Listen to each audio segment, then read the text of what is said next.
யோ யாரியா ஏந்திரியா ஏந்திரியா. எங்கேயாவது போய் ஓடி ஆடி பிச்சை எடுத்தா கூட ஒரு நாளைக்கு 100-200 சம்பாதிக்கலாம்யா. இந்த ஆம்பளைங்களை மயக்கிற வித்தைய எப்படி அவன் பொண்ணுக்கு கற்றுக் கொடுத்த? முதலாளி அசிங்கமா பேசாதீங்க. ஆ, நீங்க உங்க பொண்ணை வளர்க்க தெரியாம வளர்த்துட்டு இருக்கீங்க. ஆனா நான் அப்படியே என் பொண்ணை வளர்க்கல. நீங்க திட்டினதை கூட அவ சொல்லி நான் தெரிஞ்சுக்கல முதலாளி. உங்க பொண்ணு மூலியமா தான் நாங்க தெரிஞ்சுக்கிட்டோம். உங்க சொத்து என்கிட்ட இருக்கிறதுனால தானே நீங்க என்ன முட்டாள் முட்டாள்னு சொல்றீங்க. வேணாம் முதலாளி, வேணாம், எனக்கு எதுவுமே வேணாம். உங்க சொத்தை நான் மூஞ்சில தூக்கி எறிகிறேன். அதுக்கப்புறம் நீங்க எனக்கு முதலாளியும் இல்லை, நான் உங்களுக்கு தொழிலாளியும் இல்லை. வர முதலாளி. ஆ? அட,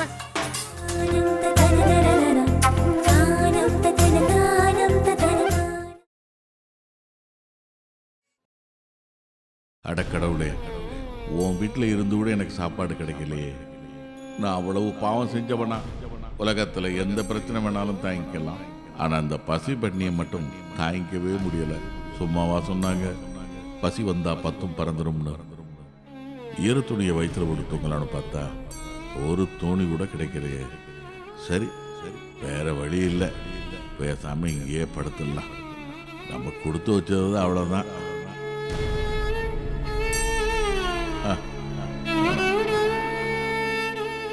ஆள் இருந்தால் தான் எல்லாம் துடைப்பானுங்க. ஆள் இல்லைன்னு வைங்க, ஒருத்தன் கூட துடைக்க மாட்டான். கொஞ்சம் கூட பொறுப்பு இல்லாமல் இருக்கானுங்க.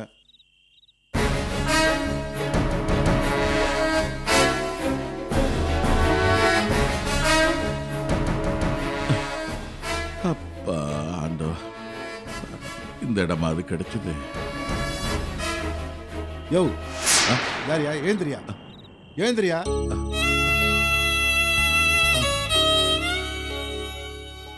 யாரியா நீ? ஐயா, அதான் கேட்குற, யாருன்னு சொல்லு. நான் வெளியூருங்க, ஒரு வேண்டுதலுக்காக இங்க வந்து தங்கி இருக்கிறேன். வேண்டுதலா? காலையில எழுந்துச்சு போயிடுவேன். உனக்குண்ணா இந்த வயசுல வேண்டுதல் வேண்டி இருக்குது? அது ஏதாவது கல்யாணம் பண்ண போறியா என்ன? ஐயா இல்லைங்க, என் பையன் கல்யாணத்துக்காக வேண்டிக்க வந்தேங்க. நான் அது அப்ப பையன்லையா வேண்டிக்கணும், நீ என்னதுக்கு வேண்டிக்கிற? அது இந்த காலத்து பசங்களுக்கு தான் இந்த மாதிரி விஷயங்கள நம்பிக்கை இல்லாம இருக்குது இல்லைங்க. ஓ, அதான் நானே வந்திருக்கேன். சரி, கோயில்ல தங்காம வேற எங்கன்னா வெளியே தங்கிக்க வேண்டியதானே நீ? இங்க படுக்கூடாதியா, போயா வெளியில. ஐயா, நான் இந்த நேரத்தில் எங்கேயா போவேன்? கொஞ்சம் பெரிய மனசு வைங்க. இந்த கோயிலில் நீங்க பெரிய ஆள் மாதிரி தெரியுறீங்க. நீங்க மனசு வச்சா நான் இன்னைக்கு ராத்திரி மட்டும் தங்கிக்கிறேயா. ஓ அப்படியா? ஆமா, கையில எவ்வளவு பணம் வச்சிருக்க? அது பணம் வந்து பர்ஸு மிஸ் ஆயிடுச்சுங்க. நினைச்சையா, நீ கதை சொல்லும் போதே நினைச்ச நீ சுத்த பரதேசியா இருப்பேன்னு. உன்னை பார்த்தாலே தெரியுதியா சோம்பேறின்னு. ஏயா உடம்ப இந்த அளவுக்கு வளர்த்து வச்சிருக்கிய, எங்கேயாவது போய் ஓடி ஆடி பிச்சை எடுத்தா கூட ஒரு நாளைக்கு 100-200 சம்பாதிக்கலாம்யா. அதை விட்டுட்டு இங்க வந்து படுத்து கிடக்குறியா? ஏயா சாப்பாட்டுக்கு மட்டும் பிச்சை எடுத்தா போதுமா? அப்புறம் இங்க தங்கறதுக்கெல்லாம் யாரு, உங்க அப்பா வந்து கொடுப்பான்? போனா போகுதுன்னு இன்னைக்கு ஒரு நாள் மட்டும் படுக்கிறதுக்கு அனுமதி தரேன். நாளைக்கு நீ படுக்கிறதா இருந்தா 200 ரூபாய் தரணும், புரியுதா? சரிங்க. இந்த கோயிலில் ஓடியாடி அதிகாரம் பண்ணிக்கிட்டு இருக்கீங்களே, நீங்க யாருன்னு தெரிஞ்சுக்கலாமா? நான் தான் இந்த கோயில் தர்மகர்த்தா. ஓ அப்படியா? நல்லதா போச்சியா. சரி, இங்க படுத்துக்கோ. ஆனா காலெல்லாம் நீட்டாம அடக்க ஒடுக்கமா படுக்கணும். ஏன்னா அக்கம் பக்கத்துல ஆளுங்க இருப்பாங்க, புரியுதா? சரிங்க. சரி சரி, படு.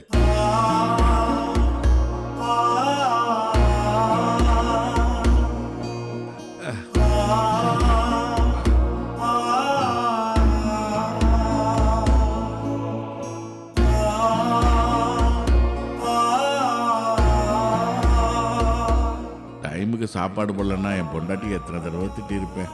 அதுக்கு தண்டனையா தான் கடவுள் என்ன அப்படியெல்லாம் சோதிக்கிறான். பெருசு ஏன் பலார் அடிச்சு தூக்கத்தை கெடுக்கிற? ஒன்றும் இல்லைங்க, கொசு அடிச்சிங்க. செஞ்ச கர்மத்துக்கு தான் இப்படி கோயிலில் வந்து படுத்திருக்க. இதுல இன்னொரு உயிரை கொண்டு பாவத்தை தேடிக்கிறியா? சும்மா மூடிட்டு படியா, தொப்பு டொப்புன்னு தட்டிக்கிட்டு. சரிங்க. இன்னைக்கு சிவராத்திரி தான்.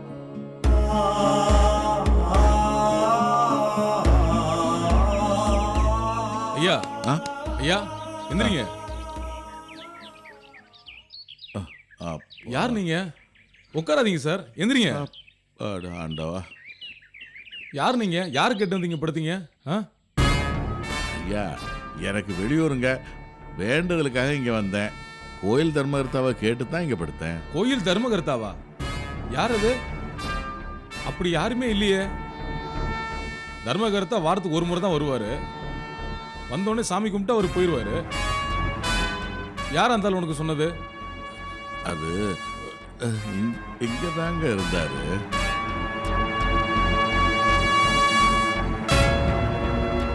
அது இருக்காரு, அவர் தான். யாரு?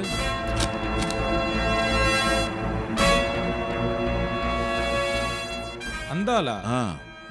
நானும் நினைச்சேன் அந்த ஆள் தான் சொல்லியிருப்பாருன்னு.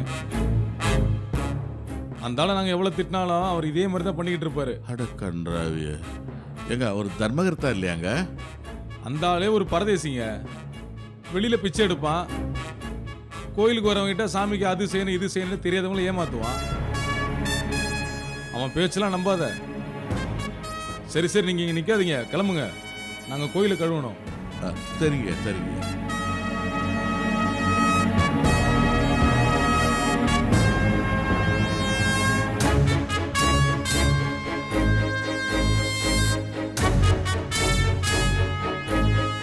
வாயா பெருசே, என்ன?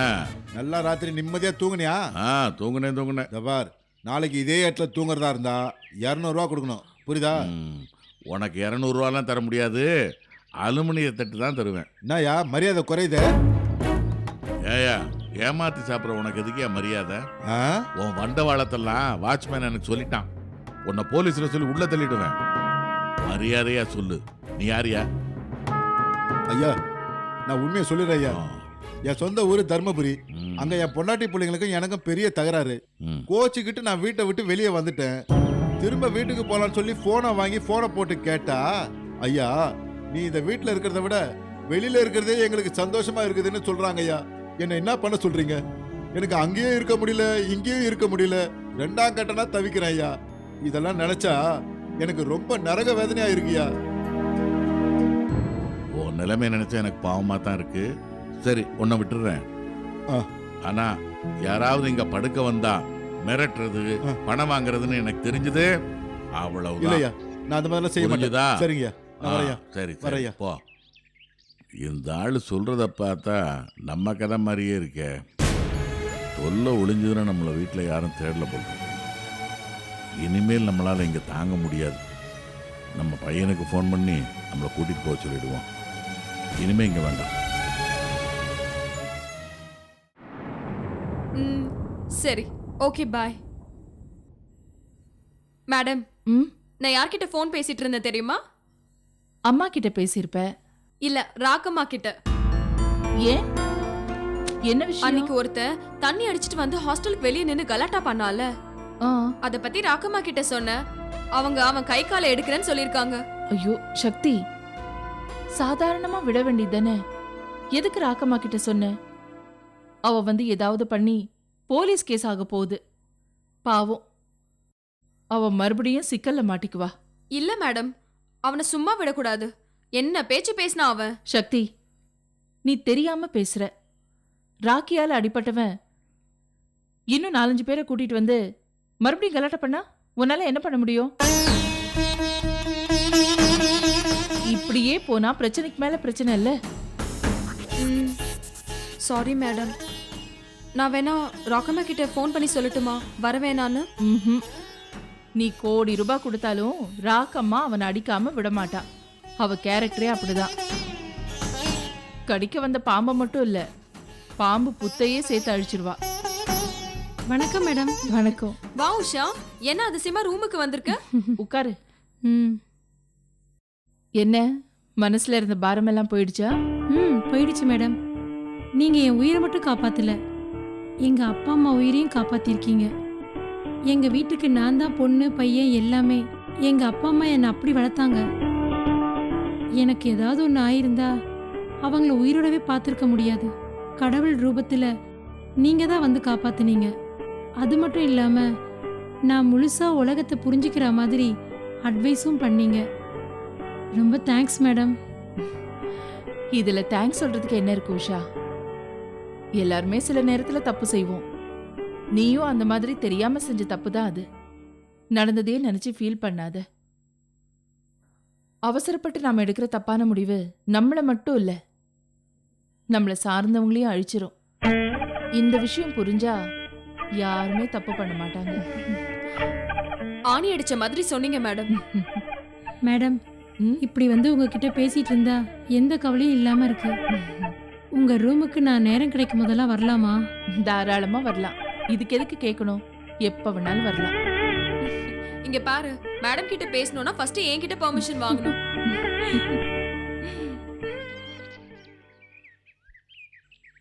நான் வந்து எவ்வளோ நேரம் ஆச்சு, இன்னும் அவன் வரல. சாடிஸ்ட். அடுத்தவன்களை எந்தெந்த விஷயத்துல பழி வாங்குறதுன்னு ரூம் போட்டு யோசிப்பான் போட்டுருக்கு. எல்லா இடத்துலயும் தான் தான் பெரிய ஆளு நினைக்கிறேன் சின்ன புத்திக்காரன். யோ முதலாளி, என்னையா, அடுத்தவன் சீட்டு கிடைச்சிருச்சுன்னா அப்படியே வகையா உட்காந்துடுறது. அதுவும் ஏன் சீட்டா இருந்தா அப்படியே ஆட்டிக்கிட்டு உட்காந்துருவியே. அப்படியெல்லாம் இல்லை முதலாளி. ஏன் என் முகத்தை தொங்க போட்டுக்கிட்டு இருக்க? யோ, இப்ப என்ன நடந்து போச்சுன்னு மூஞ்ச தூக்கி முகத்துல வச்சுக்கிட்டு நிக்கிற? ஓ, நான் உன்னை திட்டுறதுக்கு தான் வர சொன்னேன்னு உனக்கு தெரிஞ்சு போச்சா? நான் என்ன தப்பு செஞ்சேன் உங்ககிட்ட திட்டு வாங்குறதுக்கு? இல்லையா, எனக்கு ஒரு சந்தேகம். அத உன்கிட்ட கேட்டாதான் சரியா வரும்னு தோணுச்சு. கேட்கலாமா? துறவேல, இந்த ஆம்பளைங்களை மயக்கிற வித்தைய எப்படி அவன் பொண்ணுக்கு கத்து கொடுத்த? முதலாளி, அசிங்கமா பேசாதீங்க. அப்புறம் நானே இதை விட அசிங்கமா பேச வேண்டியிருக்கும். யோ, சஞ்சய் தானையா கேட்டேன். என் பொண்ணை மாப்பிள்ளைக்கு கட்டி வைக்கலான்னு பார்த்தா ஓம் பொண்ணுதான் மாப்பிள்ளைய மயக்கி கைக்குள்ள போட்டுக்கிட்டாலே. மாப்பிள்ளை வாயை திறந்தா கீதா கீதான்னு ஓம் பொண்ணு பேரை தானே சொல்றாரு. அப்படின்னா உன் பொண்ணு எப்பேற்பட்ட கில்லாடியா இருக்கணும்? அவ கில்லாடியா இருக்கானா? அவளுக்கு ட்ரைனிங் கொடுத்த நீ எவ்வளவு பெரிய கில்லாடியா இருக்கணும்? அதனாலதான் உங்ககிட்ட கேட்டேன். நீங்க உங்க பொண்ணை வளர்க்க தெரியாம வளர்த்துட்டு இருக்கீங்க. ஆனா நான் அப்படி என் பொண்ணை வளர்க்கல. நீங்க திட்டினதை கூட அவ சொல்லி நான் தெரிஞ்சுக்கல முதலாளி. உங்க பொண்ணு மூலியமா தான் நாங்க தெரிஞ்சுக்கிட்டோம்.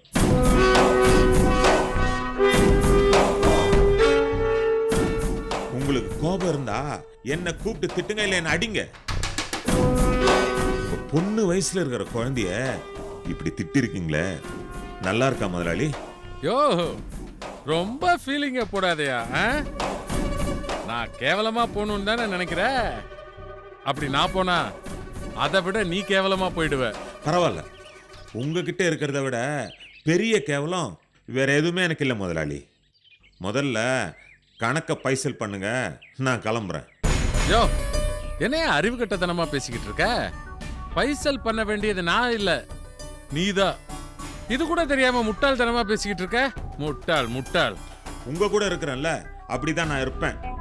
இது வரைக்கும் நான் முட்டாளா இருந்தது போதும் முதலாளி. உங்க சொத்து என்கிட்ட இருக்கிறதுனால தானே நீங்க என்ன முட்டாள் முட்டாள்னு சொல்றீங்க. வேணாம் முதலாளி, வேணாம், எனக்கு எதுவுமே வேணாம். உங்க சொத்தை நான் மூஞ்சில தூக்கி எறிகிறேன். அதுக்கப்புறம் நீங்க எனக்கு முதலாளியும் இல்லை, நான் உங்களுக்கு தொழிலாளியும் இல்லை. வர முதலாளி. ஓவரா நடிச்சுட்டு போறானே. டேய், உன் திட்டம் எனக்கு நல்லா புரிஞ்சு போச்சுடா. நீயும் என்ன மாதிரி சம்பந்தி ஆளான்னு முடிவு பண்றல. எங்களுக்குள்ள இருக்கிற ரகசியத்தை மாப்பிள்ளை கிட்ட சொல்லி அப்புறம் ஒரு ஆளான்னு முடிவு பண்றியா? டேய், அதையும் பாப்போண்டா.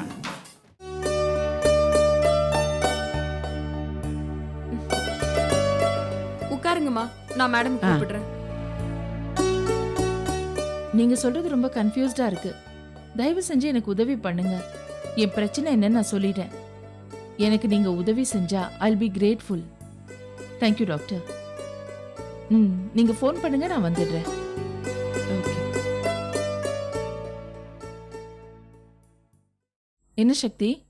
மேடம், அம்மா வந்திருக்காங்க. ஐயோ, என்ன சக்தி? அம்மா வந்ததே என்கிட்ட சொல்ல வேண்டியதானே? வா வா.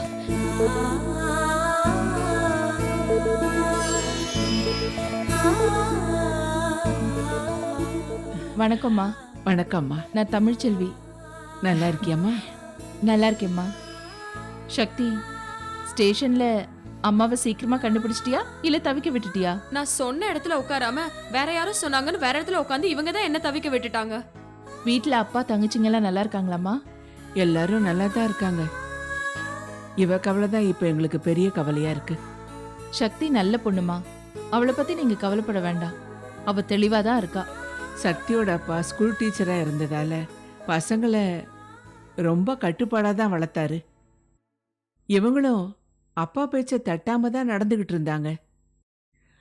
ஆனா ஒரு விஷயம் பேசினா இவ எங்க பேச்ச கேட்க மாட்டேங்கிறா. அதான் எங்க வீட்டுக்காருக்கும் எனக்கும் கவலைமா. என்னாச்சு சக்தி? அம்மா இப்படி கவலைப்படுறாங்க? என்ன விஷயம்? என்கிட்ட நீ சொல்லவே இல்ல. மேடம், இவங்க சொல்ற விஷயம் இப்ப சரியா வராது. ஏன்னா உடனே இப்ப எனக்கு கல்யாணம் பண்ணி பார்க்கணுமா? இதுல என்னமா தப்பு இருக்கு? பொண்ணா பிறந்தவ அப்படியே இருந்துட முடியுமா? பாக்குறவங்க என்ன சொல்றாங்க தெரியுமா?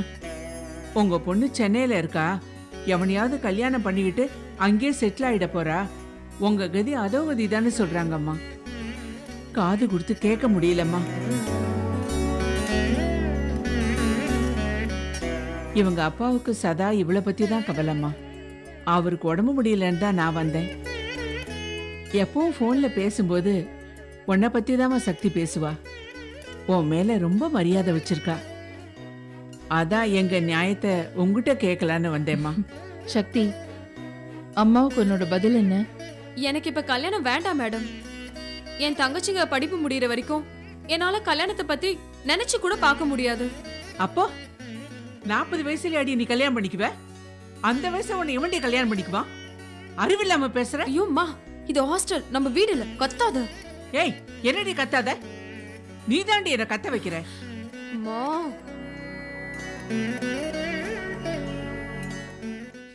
கோவத்துல பேசிட்டேம்மா, என்ன தப்பா எடுத்துக்காத. பரவாயில்லம்மா. உங்க இடத்துல நான் இருந்திருந்தாலும் இப்படிதான் பேச வேண்டியதா இருக்கும். கொஞ்ச நாள் பொறுமையா இருங்க. சக்தி கிட்ட பேசி நான் ஏதாவது செய்யறேன். ஏன்னா இதுல சக்தியோட சம்மதம் ரொம்ப முக்கியம். தமிழ், நீ சொல்றதுக்காக நான் ஒத்துக்கிறேன். ஆனா அதுக்கான நேரம் இப்ப இல்லையேம்மா. என்னம்மா சொல்றீங்க? அப்படி என்ன அவசரம்? எங்க சிட்டியில எங்க சொந்தக்காரங்க கல்யாணம் நடந்ததுமா. எங்களால போக முடியலன்னு இவளை போக சொன்னோம். இவ கல்யாணத்துக்கு போனப்போ எங்க தூரத்து சொந்தத்துல ஒரு பையன் சக்தியை பத்தி விசாரிச்சிருக்கான். எங்க குடும்பத்தை பத்தி சொல்லியிருக்காங்க. அவங்களுக்கும் நமக்கும் ஏணி வச்சாலும் எட்டாது. அவங்க பெரிய கோடீஸ்வரங்க. ஆனாலும் அந்த பையன் சக்தியை கட்டிக்க ஒத்த காலில் நிக்கிறான். மற்ற பொண்ணுங்க படிப்பையும் கல்யாணத்தையும் அவங்களே பாத்துக்கிறேன்னு சொல்லிட்டாங்க. இதுக்கு மேல வேற என்னமா வேணும்? அப்படி ஒரு சம்பந்தம் நமக்கு கிடைக்கிறதுக்கு கொடுத்து வச்சிருக்கணும். ஆனா இவதான் அந்த சம்பந்தமே வேண்டான்னு சொல்றா. இப்படி ஒரு நிலைமையில எந்த தாய்க்கு தாமா கோவம் வராது? நீயே சொல்லுமா. இப்படி ஒரு சூழ்நிலை தான் என் கல்யாணத்துக்கு முன்னாடி எனக்கும் வந்தது. தம்பி தங்கச்சிங்களை கரை சேர்த்துடலாம், அப்பா அம்மாவை நல்லபடியா வச்சுக்கலான்னு தான் என் ஆசைகளையும் எண்ணங்களையும் குழி தோண்டி புதைச்சிட்டு கல்யாணத்துக்கு சம்மதிச்சேன். என் புருஷனுக்கு முதல்ல என்னை பிடிக்காததுனால எங்களுக்குள்ள தாம்பத்திய உறவு ஏற்படவே பல மாசங்கள் ஆச்சு. மாமனார் மச்சினன் எல்லாரையும் மேல பாசம் காட்டினாலும் நிம்மதி மட்டும் எனக்கு கிடைக்கல. அதுக்கப்புறம் என் புருஷனை நான் தான் கொன்னேன்னு சொல்லி என் மேல பொய் கேஸ போட்டு ஆயுள் தண்டனை வாங்கி கொடுத்தாங்க. தண்டனை முடிஞ்சு வெளியில வந்தா சொந்த பந்தம் யாரும் என் கூட இல்ல.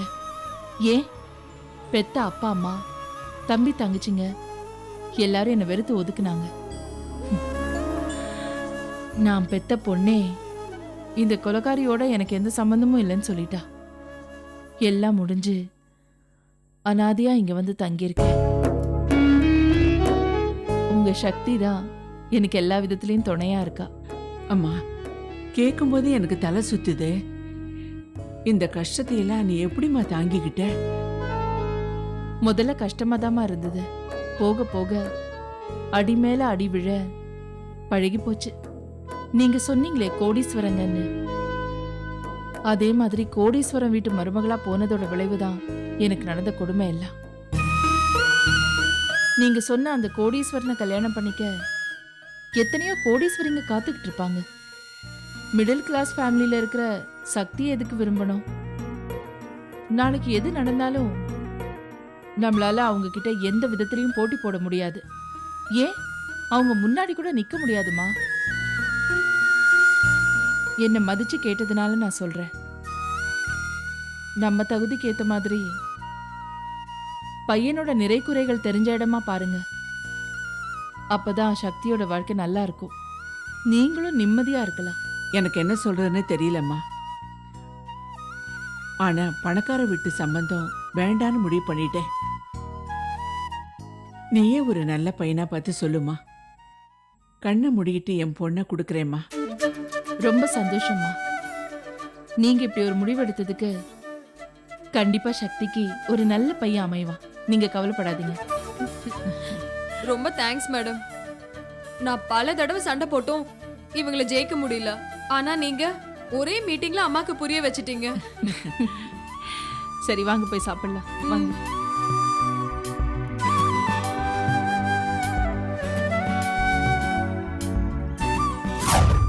அங்க போனா அவனுக்காக வெயிட் பண்ண வேண்டியிருக்கு, இங்க வந்தா இவனுக்காக வெயிட் பண்ண வேண்டியிருக்கு. இப்படி சொல்லி சொல்லியே நம்ம குழைப்பே போயிடும் போல் இருக்கு. சண்முகநாதன் கிட்ட முகத்துக்கு நேரா பேசினதுனால ரொம்ப ஆடி போய் தான் இருக்கான். அப்படி கேட்டாதான் அவனுக்கு பயம் அதிகமா இருக்கும். இல்லைன்னா அடிக்கடி நம்மளை கூப்பிட்டு தண்ணி காட்டிக்கிட்டே இருப்பான். நான் சண்முகநாதன் கிட்ட போயிருந்த விஷயத்த மாப்பிள்ளை கிட்ட சொன்னா ரொம்ப சந்தோஷப்படுறேன். ஒரு முக்கியமான ஃபோன் வந்தது, அதான் லேட் ஆயிடுச்சு. பரவாயில்ல மாப்பிள்ள, சோறு சாப்பிடணுன்னா ஒலை கொதிக்கிற வரைக்கும் வெயிட் பண்ணி தானே ஆகணும். பரவாயில்ல மாப்பிள்ள, விடுங்க. என்ன மாப்பிள்ள, என்ன புதுசா பார்க்குற மாதிரி உத்து பார்க்குறீங்க? தலைக்கு பின்னாடி ஏதாவது ஒளிவட்டம் தெரியுதா? இல்ல, வழக்கத்தை விட இன்னைக்கு ரொம்ப சந்தோஷமா இருக்கிற மாதிரி தெரியுது, அதான் பார்த்தேன். மாப்பிள்ள, நீங்க சரியான ஆளு. மனசுல இருக்கிற சந்தோஷத்தை அப்படியே முகத்தை பார்த்தே சொல்லிட்டீங்களே. அப்படியா? ரொம்ப சந்தோஷம். ஆனா உங்க முதலாளி மனசுல என்ன இருக்கு, முகத்துல என்ன இருக்குன்னு யாராலையும் கண்டுபிடிக்க முடியல. அது எப்படி? சில முகராசி அப்படி. முக்கியமா உங்க மாமா முகம் இருக்க, எம்மனே தின்னு ஏப்பம் விடுற முகம் அது. மாப்பிள்ள, நான் ஒன்று சொல்லட்டுமா? சொல்லுங்க. இனிமேல் அந்த ஆளுக்கும் எனக்கும் எந்த உறவும் கிடையாது. நீங்க சொன்னீங்களே, அந்த சந்தோஷத்துக்கு காரணம் நாங்க 2 பேரும் பிரிஞ்சு போனதுதான். நீங்க 2 பேரும் பிரிஞ்சிட்டீங்களா? என்ன மாப்பிள்ள, அதிர்ச்சியா கேக்குறீங்க? சந்தோஷமா கேளுங்க. ஆமா, நாங்க 2 பேரும் பிரிஞ்சிட்டோம். இனிமேல் ஒன்னா சேர்றதுக்கு இனி வாய்ப்பே இல்லை.